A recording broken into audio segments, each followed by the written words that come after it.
O agravamento da epidemia com o novo coronavírus penalizou as ações em todo o mundo. No Brasil, fevereiro foi o pior mês dos últimos 9 anos. O principal indicador da Bolsa, o Ibovespa, caiu 8,37%. A vida, então, no mês passado foi difícil para todos os gestores de renda variável e a gente vai conversar sobre esse período e o que deve vir agora para março com duas gestoras de fundos de ações, a Magali Bin e a Paola Bonoldi, que são gestoras da Plural, dos fundos de ações da Plural, e têm aí sob gestão cerca de 900 milhões de reais.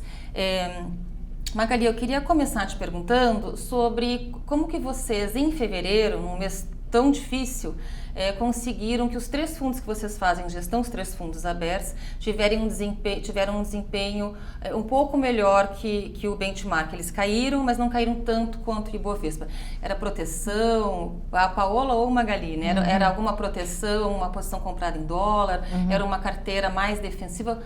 Qual foi a estratégia de vocês? Bom, a gente não tinha uma grande proteção do ponto de vista assim de ter hedge, estar vendido no índice, isso não. A gente tem a característica dos nossos fundos, são fundos long only, a gente fica sempre comprado, então a gente não faz nem muita posição de caixa. Acho que o que ajudou foi que a gente tinha, desde começo de janeiro, a gente começou a aumentar um pouco o percentual da carteira, reduzir um pouco o risco da carteira no modo geral, do ponto de vista dos papéis que a gente tem lá dentro. Então, assim, acho que em janeiro foi quando começou essa história do coronavírus, acho que o foco foi mais do que no impacto na China, isoladamente na China, o que ia acontecer. Em fevereiro, diferentemente disso, né, acho que o risco foi mais ligado com o fato que o vírus se espalhou. Então, o crescimento global, assim, que foi o tema, assim, que preocupou em fevereiro, a redução do crescimento global. Na carta de janeiro, vocês já tinham comentado que vinham reduzindo a posição a ativos muito sensíveis a ciclo global. Isso continuou, então, Magali, agora em fevereiro? Não tanto, a gente na verdade fez um ajuste maior dos papéis locais, né? Porque obviamente a gente também tem que considerar que o crescimento local vai ser afetado por essa questão, né? Eu acho que é importante, como a Paula falou, o surto começou na China, né? Quer dizer, no primeiro momento, quem reage mais negativamente são as commodities, mas a gente tem que ficar atento porque a China também deve ser o primeiro país a sair, vamos dizer assim, dessa crise de saúde.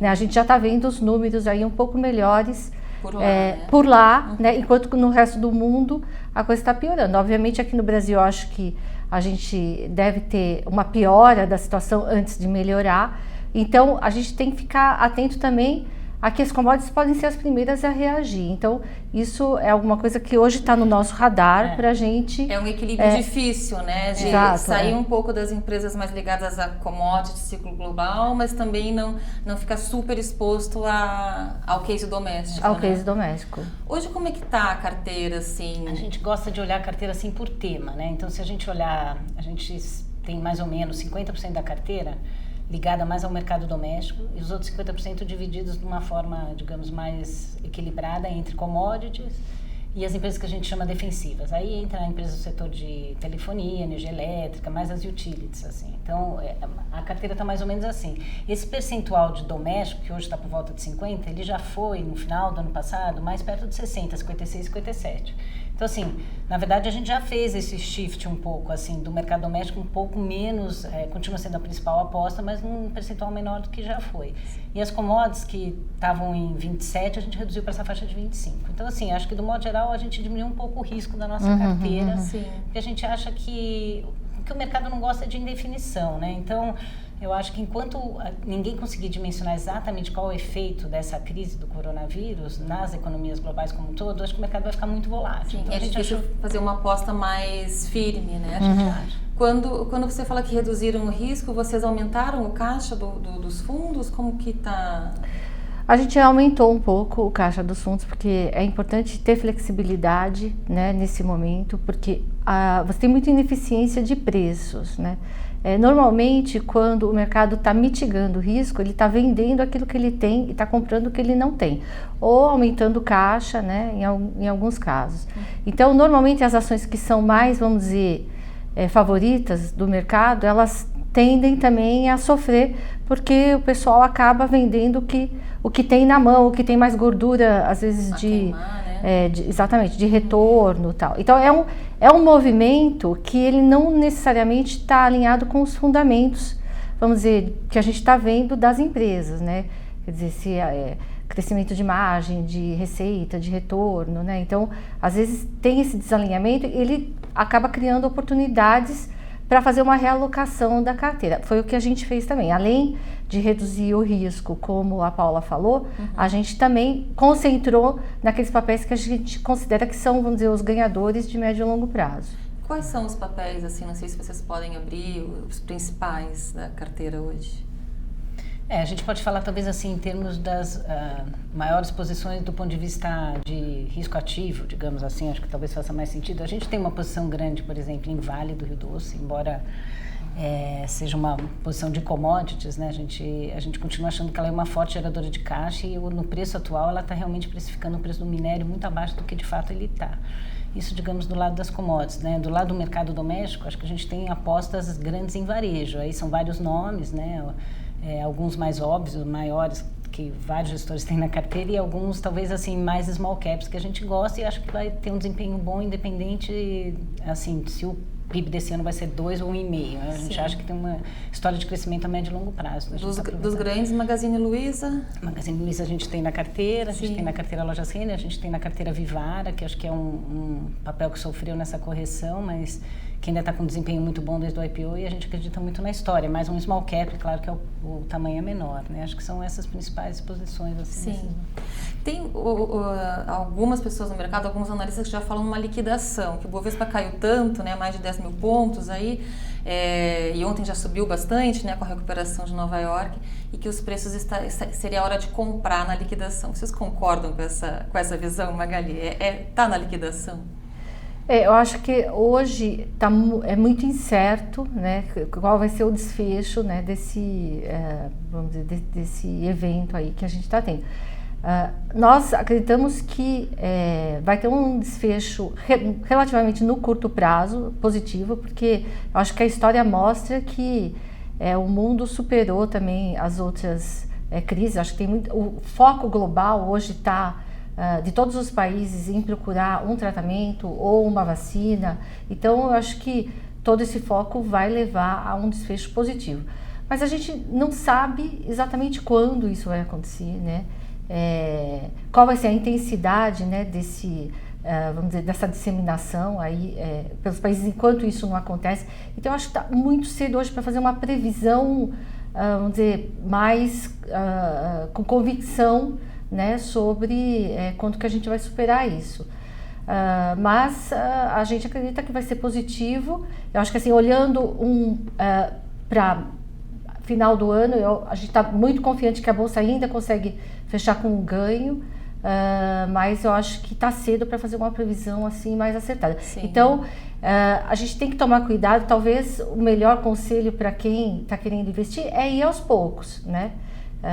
Eu acho que olhando médio e longo prazo já é talvez um ponto de compra bom, mas sempre ir aos poucos, né, e avaliando a situação. Sim. Acho que um dos setores que vocês gostam também, e aí a pergunta é se é um momento de ir comprando aos poucos, é o setor de educação, né, que vocês têm na carteira também. Eles foram muito penalizados dentro do preço que vocês veem para as empresas de educação. É um momento que vale a pena parar e observar e entrar mais no setor de educação? É um setor que, na verdade, a gente começou a fazer posição dele no final do ano, porque foi um setor dos mais atingidos na crise anterior. Então, assim, acho que também tem que entender um pouco isso. A gente comprou porque a gente achou que realmente, pensando a médio e longo prazo, estava num ponto do ciclo que talvez as coisas começassem a melhorar. Principalmente porque eu acho que o nível está ligado com o nível de renda e nível de emprego, né? É um setor um pouco late cycle e a gente achou que a gente estava realmente chegando nesse ponto. Isso acho que não muda, acho que essa estratégia do setor realmente, acho que a gente continua vendo que é um setor que para o ano que vem, para o final desse ano, vai ter uma retomada mais forte. Nessa correção, o setor mais ou menos teve um desempenho parecido com o da Bolsa, não foi muito pior nem muito melhor. Sim. Acho que não ele foi meio ponto em de linha. liquidação. É um setor que já estava barato, se é que a gente pode dizer barato do ponto de vista dos múltiplos históricos, porque é um setor que já foi negociado muito mais alto do que está hoje, mas porque veio de uma crise muito forte, né, com o problema do FIES e tudo. Então, uma mudança estrutural, né? Nesse sentido, ele tinha uma certa proteção, né? Assim como as empresas, por exemplo, a gente tem o fundo de dividendos, as empresas que pagam bons dividendos, em geral, dividendos previsíveis, de longo prazo, elas têm mesmo menos flutuação no fluxo de caixa. Então, são empresas que seguram melhor na crise, talvez não alavanquem tanto quando a bolsa anda muito. Então, o fundo de dividendos acho que é um bom indicador aí de por exemplo, a nossa performance quando a bolsa deu um rally de fim do ano, o fundo de dividendos fica um pouco para trás, porque não tem muito consumo discricionário, não tem esses papéis que alavancam.